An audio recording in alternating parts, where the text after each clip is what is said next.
Welcome everyone. In this video, we're going to go through all of the top decks currently known for the Vibes TCG. It's been 2 months since we've last done this, and there's been some changes, so I wanted to redo this video in order to make sure that you all are up to date. So the way this is going to work is we're going to rank the decks from D up through S, where D is the lowest quality and S is the highest quality. One thing to note is there are a lot of decks that are not going to be on the list. So any of the decks that are on this list at all are still reasonable decks to play. And I am 100% confident you can become a dummy thick player using any of these decks, including the ones in tier D. We will also be featuring deck lists from some of the top players in the Vibes community. I'm always looking for new places to get high quality deck lists from. So if you're a top 20 player and you're not featured or we're not already talking, feel free to connect with me on the Vibes Discord. And then yeah, maybe you'll be featured in a future one of these videos. All right, let's jump in. So the first deck, which is in tier D, is the modified yellow starter deck.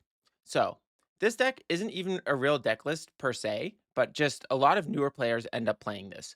So the way this deck works is, right, when you make a new account, you get either the green or the yellow starter deck, but the yellow starter deck definitely has a higher power level than the green starter deck. So a lot of new players, even if they don't start with the yellow starter deck, you can buy it for 5,000 gold. And so you buy the yellow starter deck, and then you start modifying it with cards you open. So this deck already has a decent high power level to start, but just by adding a few commons and uncommons to it, it can become very good. So you see a lot of these on the ladder, especially during periods of the game when there's a big influx of new players.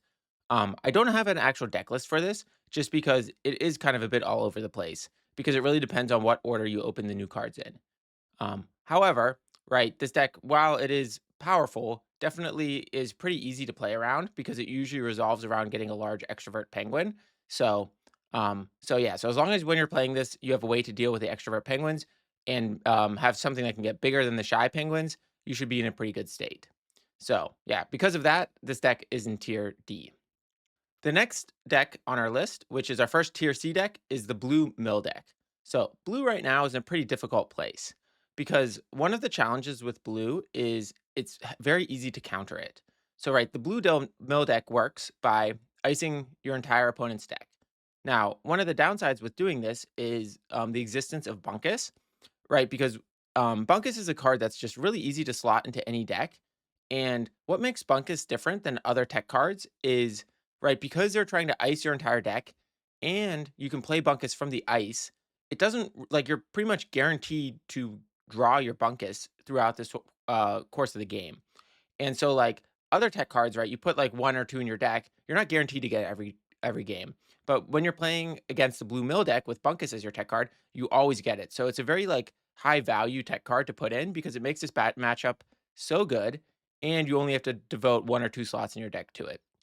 And the blue mill deck is usually pretty tightly optimized, as in you usually win the game like one or two turns before you lose the game. And so the Bunkus really resets that clock. But that being said, the blue mill deck does have a pretty good surprise factor because it's not very common. And so I think this is also something that kind of limits it. Because what basically can happen is, right, if it becomes more popular, more people play Bunkus, and then all of a sudden, right, it becomes less popular because you lose a lot. The deck list we're going to be featuring for the Blue Mill deck is the one from Airy. If you don't know who Airy is, you are clearly not a member of the Vibes Discord because he's one of the most energetic and passionate members. And he's also doing extremely well this season, often being near the top of the leaderboard. So, the other really great thing about Airy is he is constantly experimenting with new decks. And so I'm not surprised at all that he has a solid Blue Mill list. I've played him many times with his deck, and it's always a tough matchup. Now, I do not run Bunkus in my decks. I think if I ran Bunkus, it would be easier. But yeah, so here's kind of the list he's running. So I think it's a pretty standard list where you're running, you're really focusing around SendItTooHard. I think one thing that's interesting with Aries deck list is he's pretty heavy on the 6 drops. So he runs 4 waterfalls and 4 Penguin Who Explores the Reef. There's also OrbofHopium instead of the Penguin with Hoops. So, and then the other kind of addition is the Bashful Swordsman. So this is just a card that's super powerful. So I'm not surprised it found a home in this deck. So yeah, if you're interested in trying out blue, I think this is a good starting point. And I will say that I think of all the decks we're going to look at today, this is one of them where the list is the least refined, just because there's just not a lot of people who are playing it. So I think there is still a lot of room for experimentation here. The next deck in Tier C is the yellow aggro deck. Now, this, again, I absolutely love this deck. It's the first deck I ever built, and it is one of those decks that can win any game because it can just have such explosive starts and just such strong card draw. However, it's one of these decks that pretty much auto loses if your opponent is able to pull off a board clear. And so the nice thing of the yellow aggro deck right now in the meta is there are very few decks that actually run board clears. Most decks rely on Popcorn Penguin in order to keep the board in check, but the yellow aggro deck is so explosive that it can sometimes just play penguins faster than a popcorn can take care of them.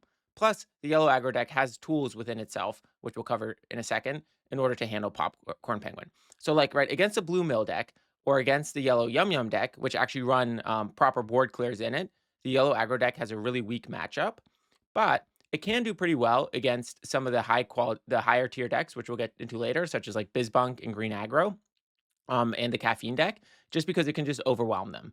So again, like if the yellow aggro deck was really popular in the meta, I think then these like board clear centric decks would become more popular, and then that would kind of keep it in check. But right now, those decks, board clears are pretty rare on the ladder, which makes yellow aggro an interesting choice. The other cool thing about the yellow aggro deck is it's really cheap to build. So let's take a look at the list. So this is the yellow aggro deck that I've been using. So as you can see, it's very cheap to build because the only rares are the Gothams and the Penguin who might bring a +1. So overall, right, the strategy here is you just play out a bunch of small penguins and you swarm the board and then you win the game with a BuddyUp or put your flippers in the air. I also have a guide for this deck, which I'm going to link down in the description. So yeah, so this is kind of how it works. I think one thing to keep in mind in the current meta is you must be able to handle popcorn penguin, right? If there's a popcorn penguin that's unchecked on the board, you're going to lose with this deck for sure. So the way you deal with popcorn penguin is you really prioritize not your keys, because that's really your only way to deal with a buff popcorn. So I would kind of adjust the way you mulligan right now, and I would actually keep not your keys in the mulligan, as well as a lot of small penguins to try to get it out quickly. You can also use Gotham. So right, because if you have an explosive start, then your opponent will probably play the popcorn on turn 4. So if you have the Gotham, you can deal with that right away. If they wait to play the buff, like they first play, the sliding penguin and then the popcorn on turn 5, you can then probably have enough pudge out to play not your keys on it. So you kind of really try to set them up in the lose-lose where they play the popcorn without a buff, and then you play Gotham, or they play the popcorn with a buff, and then you play not your keys because you've had an extra turn. Daydreaming also can be an emergency. Like if you get 2 daydreamings on the board, then you can handle the popcorn. Or sometimes what can happen is like your board might be like 2 wizard penguins and a daydreaming. And then they have to remove the daydreaming with a popcorn, which gives you enough pudge to play not your keys. So daydreaming can kind of also be a distraction for the popcorn. So anyway, if you're looking for a cheap deck that can do well on the ladder, this is a good choice. Just keep in mind that if board clears become more prevalent, it's definitely it's definitely going to be more difficult to win with it. The one other thing about this deck that's a little frustrating is both of the card draws are kind of random because like you get anywhere, you can really high roll on them, but you can also whiff on them. So right, check the yellow pages and prepare for a wild night. And so that means that this deck kind of has like games where you just like everything lines up and you just absolutely win really hard.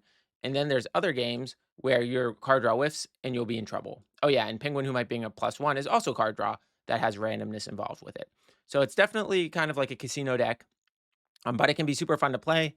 And again, you'll definitely become dummy thick if you master this deck. The next deck on our list is a yellow Yum Yum deck. So this is a different way to build yellow, where you're really focusing more on using Yum Yum, which is yellow's board clear, in order to control the game. And you kind of have this combo where when you play Yum Yum, you can draw a bunch of cards with it. So the yellow Yum Yum deck is really strong against the yellow aggro deck, but it also can have good matchups kind of across the board. It does suffer a little bit from some of the same problems that the other yellow decks do, where the card draw is a little bit inconsistent. So let's take a look at the list. So we are featuring the yellow Yum Yum list of Cautionfun.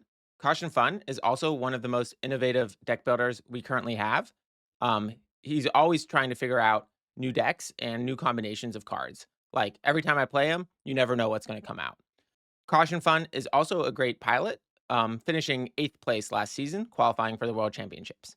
So if you look at the deck here, you'll notice that, right, it has 2 copies of Yum Yum, which is kind of what the deck is built around. And right, with Yum Yum, you have cards that combo with it, like Penguin That Doesn't Mind Goodbyes, which basically means when you play Yum Yum, you can draw a bunch of cards. There's LuckyPenguin, which means when you play Yum Yum, you end up with Penguin still on the board. It's still got the card draw of ChecktheYellowPages, but you'll see that this doesn't run Prepare for a Wild Night. So this is similar to the Yellow Pages Yum Yum build that I made a deck guide for as well. So I'm going to link that down in the description too. Yeah, so overall, I think this is a solid build. I have not played this myself, but it is very similar to the direction that I was thinking about going with this deck as well. Um, so again, another thing with this deck is you need to be ready for Popcorn Penguin. And so again, I think that's also one of the reasons for having these more penguin heavy yellow Yum Yum builds these days. The next deck in tier B is the red Mega Midrange deck. This is also one of my favorite decks because it is just such a fun deck to play. So one of the challenges with this deck, though, is that it is extremely hard to play. I think this is the highest skill cap deck in the game. And on top of that, the games can go really, really long. I'm going to link my deck guide for this deck down below. But one thing you'll notice with it is that it is an hour and 30 minutes long. And the reason for that is just because the games are so long. So the red Mega Midrange deck just has like these really long, complicated games to play, which are also very mentally taxing. So it is definitely one of the highest, like you can do really well with it, but it's just a lot to like grind out a bunch of games with it. So I think one of the environments where this deck would be really good is if the ladder rewarded win rate above everything else. But I think like right now the ladder is a combination of win rate and number of games played. So like right, it's sometimes better just to play more games quickly. So anyway, let's take a look at the list. So taking a look at the list, not much has changed since the last time we did one of these videos. Previously, we were featuring the deck that Spencer used in that in-person tournament. I think the main changes I've made since it is I've added the 4th Sunburn. So again, Sunburn is so important because of Popcorn Penguin, right? Like this deck also is kind of weak to Popcorn Penguin just because it has so many small 2-vibe penguins. So Sunburn, I think the 4th Sunburn is absolutely critical. And the card I swapped out for that is Bearish Sentiment, just because sometimes Bearish Sentiment can just clog up your hand because it's a little difficult to find targets for it, especially because when you play it, right, your Mega Penguin gets deactivated. And again, if you want to learn more about this deck and how it works, check out my guide, which will be below. So I think the one other thing I want to say about this deck is you can sometimes just lose games because it really requires first having your penguins and then having your actions. So if you draw your deck in the wrong order, like you just draw a bunch of actions at the beginning of the game or a bunch of penguins late in the game, you can end up, you can just end up not being able to win the game. So it can really kind of like lose to itself sometimes. And then the other thing that's really good about it though is it just has so many removal options. Like right, you're running Sunburn. You also have Peace Out Penguin, which can take care of Popcorn Penguin, and you have Put on a Show as well for big penguins. The other nice thing with this deck is you can draw a lot of cards once you go off with your combo, which really can mean that you just have so many options. Because this deck is so complicated to play, like you always feel at the end of every game when you lose, like, oh, what did I do wrong? I could have done something better. I could have won that game. And I think like as a player, that is a really good feeling because like it's kind of frustrating when you just lose because, yeah, you got all the right cards, but your opponent just had the answers for them. With this deck, it just because it's such a reactionary deck, it does give you that feeling like you're in control. Now we're on to the tier A decks. So the first deck in tier A is green midrange. So this deck is a deck that has been really pushed hard by Cautionfun, Bonk, and Mudman. So I want to give them all the credit for kind of pioneering the setup and just really hammering that it's powerful. And yeah, so let's just jump straight into the list. So the list we're featuring is the one that Bonk recently used to win the in-person tournament in New Jersey. And so like, yeah, like the fact that he won the tournament with it just kind of shows you the power level of this deck. So it's very similar to your standard, like kind of like green aggro green starter deck type deck. But what really sets it apart is it's running Chisel from Stone. And so what Chisel from Stone lets you do is it says choose a penguin in your huddle, count its vibe, divide by 4, round up, draw that many cards. So green doesn't really have a lot of good card draw, but with Chisel from Stone, there's really a lot of games where you can yeah, like, it can, like, enable you to just kind of have that, like, um, much more power in the end game. Because if you end up with Chisel from Stone drawing 3, 4 cards, it really lets you just play a lot more finishers. So your finishers are your, like, everybody stay clams, and also, I believe there's a cleanup good in here. Yeah, there's also 2 cleanup goods in here. So, right, you have your clams and cleanup goods, and so you can actually chain finishers multiple turns in a row, or it can really help you get that, like, final inspiring story. Now, his specific build also is running the juggler clam combo. So you basically have juggling penguin, WhataTwist, and everybody stay clam as kind of that finishing combo in the deck, which works really well with the card draw. The other thing that reason I would call this a more of a mid-range deck is you're also running things like Penguin in color, which again, one of the nice things about Penguin in color is first of all, that extra fish sickle can really help you power out your cards quickly in order to get off a chisel. But also like Penguin with color, if you can boost it once with a sliding penguin or an inspiring story, it'll have 9 vibe, which means your chisel from stone will draw 3 cards.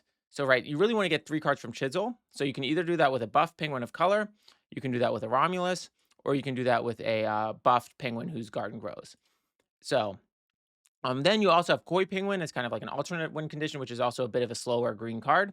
So all of these together, plus you also have Bounce House Rod, which is a bit of a slower card. So because of that, I really think of this more as like kind of a mid-rangey version of the deck.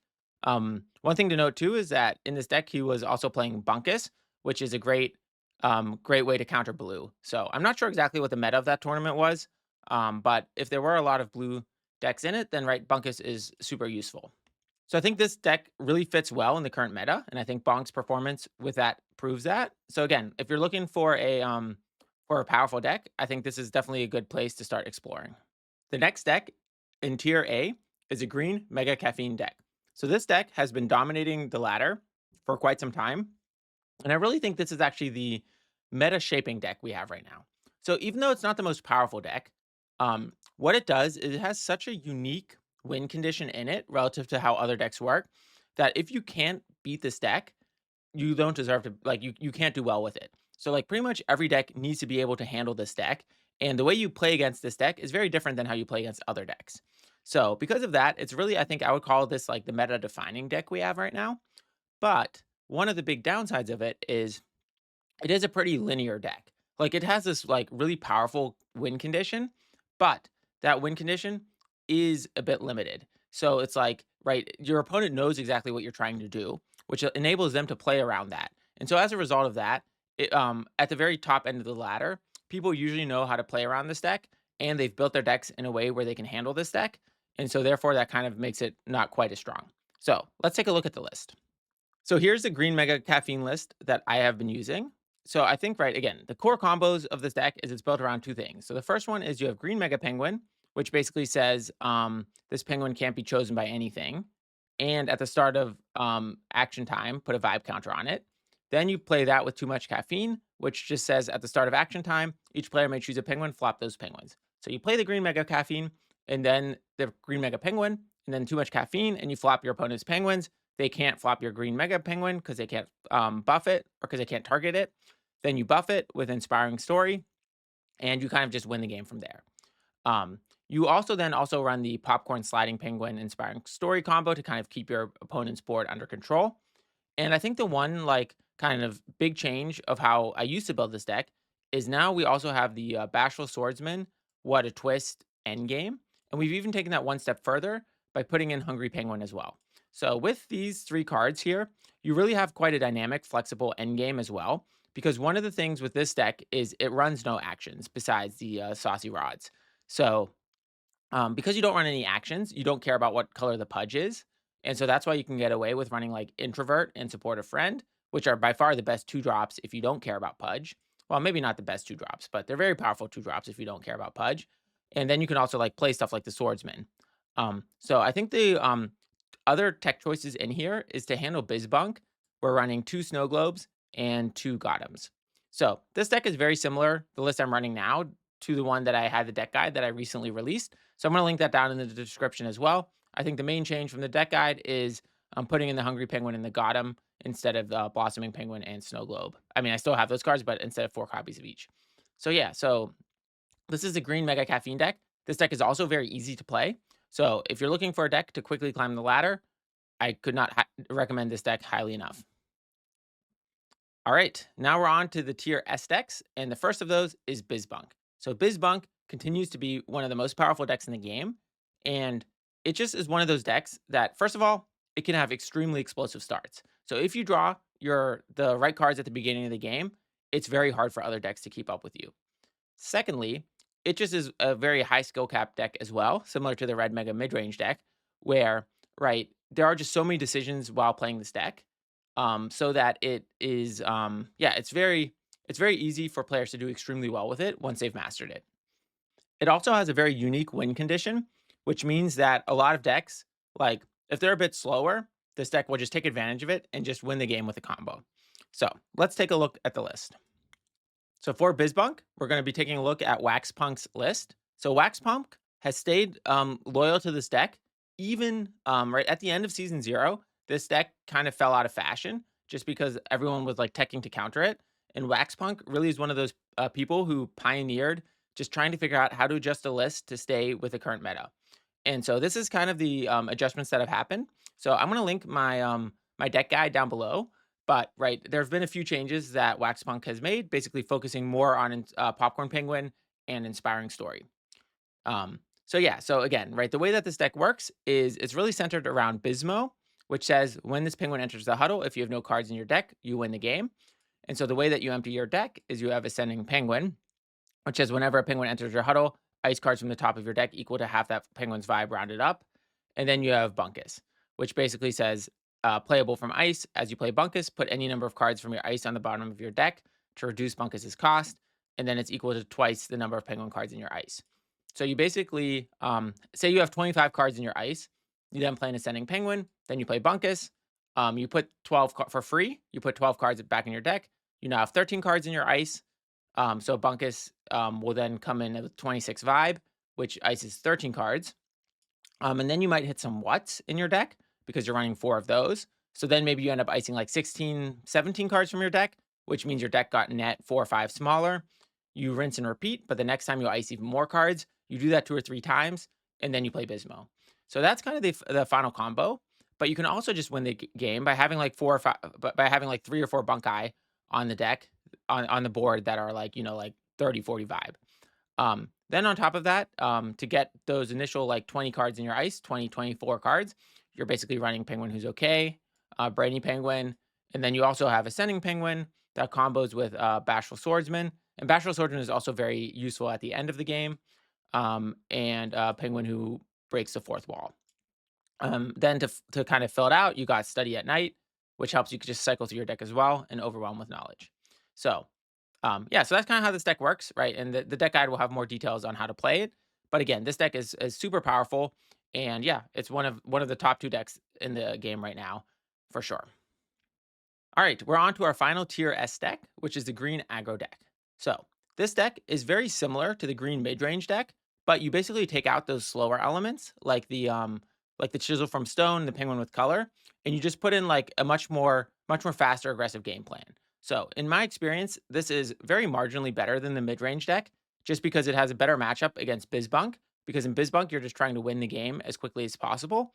And it also kind of can do better against Green Mega Caffeine, because again, it's really, really focused around just winning the board early. So overall, I really like the green aggro deck. And so yeah, so let's take a look at the list. So for the green aggro deck, we're going to be looking at the list from Mazir Rabbit. Similar to Waxpunk, Rabbit has just been absolutely crushing the leaderboard this season, staying in the top 8 pretty much the entire time, or close to it. And the deck that they've been playing has been the green aggro deck. So this is the list right here. So as you can see, we're really focusing much more on the early part of the curve. So right, we were also running Gotham. The finisher is more cleanup good, but we also still play a little bit of the clam twist combo, but no juggling penguins. We've also got Success Penguin to kind of be a little more faster than like the penguin of color. So overall, this deck is very simple. You get on board early with your penguins. They become very big. You boost them with Inspiring Story and Sliding Penguin. You have a popcorn to clean up the board. And at the end of the game, you use Cleanup Good, Stay Clam, WhataTwist, and Hungry Penguin to control the board in order to kind of win that final vibe check.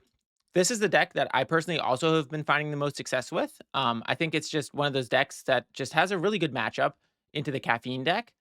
Because, right, the Caffeine deck really does not have a good way to deal with Cleanup Good, right? So everyone stay clam. The Caffeine deck has a chance to kind of deal with maybe a Swordsman and WhataTwist, but Cleanup Good, they really have almost no answer for. I really like this deck because of its good matchup into Caffeine. Then also, against BizBunk, right? You're playing for Gotham, which can be really useful against BizBunk. And one thing Rabbit was telling me as well is if they're expecting a lot of BizBunk, they're going to actually tech in some misplaces. And so, right, maybe there'd be a misplace in place of the Hungry Penguin. So that could kind of be, or the WhataTwist. So, right, you take out a WhataTwist and a Hungry Penguin, put into misplace, and then this deck is really optimized um, around playing matches against BizBunk. So I think like BizBunk does isn't the most popular deck on the ladder just because I think it's so difficult to play relative to other decks. But I think in a tournament setting, yeah, I would maybe consider building this a little more in the anti-BizBunk direction, which again, Rabbit was talking to me about anyway. That's part of kind of how they approach the deck as well. All right, so there we have it. So these are all of the decks that I would consider are the like powerful decks right now in the Vibes TCG. Like I said at the beginning of the video, you can become a dummy thick with any of these decks. Also, for pretty much all of these decks, except for the Blue Mill deck and the modified Yellow Starter deck, I will be including guides down in the description. So if you want to learn more about how to play them, check out those guides. Keep in mind that the deck lists in the guides are a little more outdated than the ones here. So I would probably watch the guide to understand how to play the deck, but I would probably play the deck lists that you can see that are here in the video. However, on that, I think just one thing just to talk about a little bit is, right, it's very like when you're trying to become good with a trading card game, you really want to kind of make the deck list your own, right? Certain people find value from certain cards because it just clicks with their natural play style. So don't hesitate to swap out cards. Like if you're playing a deck and you like it, but you just somehow are never using a specific card, then that probably just means that card isn't for your play style. So then just swap out that card for a different card, which you think fits your play style better. Right? There's no right deck list. It's really a combination of what's good for the meta and what's good for your play style. And then one more reminder is if you are a top 20 player and you have deck lists that you think would be great to include in my next version of this video, I'm going to try to do one of these either every time that the meta significantly changes or maybe like every 2 months or so as a check-in. Please, please, please find me on the Vibes Discord. Let's connect and let's talk. And yeah, because I'm just always looking for good sources to get the best deck lists out there so that I can share them with all of you. So thanks everyone for watching. I really appreciate it. Don't forget to like and subscribe, and I'll catch you next time.